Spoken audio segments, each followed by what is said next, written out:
আসসালামু আলাইকুম প্রিয় দর্শক শ্রোতা। রহিম আফরোজ ব্র্যান্ডের আইপিএস রহিম আফরোজ আরজেড সিরিজের 950 বি আইপিএসটি কীভাবে সেট আপ করা হয়েছে কীভাবে আসসালামু আলাইকুম প্রিয় দর্শক শ্রোতা। রহিম আফরোজ ব্র্যান্ডের আইপিএস রহিম আফরোজ আরজেড সিরিজের 950 বি আইপিএসটি কীভাবে সেট আপ করা হয়েছে কীভাবে ফাংশন কাজ করছে সেটা আপনাদেরকে দেখানো হচ্ছে। কারেন্ট থাকাকালীন মেইনস অন হবে, প্লাস চার্জিং হবে।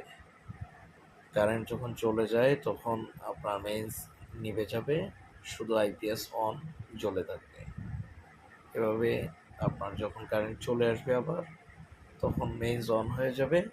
আর যদি ব্যাটারিতে চার্জ কম থাকে সেই ক্ষেত্রে আবার চার্জিং লাইটটা ব্লিঙ্ক করবে, জ্বলবে, নিভবে। তারপর আবার যখন লোডশেডিং হয়ে যাবে, পাওয়ার কাট হয়ে যাবে, তখন আপনার শুধু আইপিএস অন বাটনটা লাইট জ্বলে থাকবে। তখন আপনাকে বুঝতে হবে যে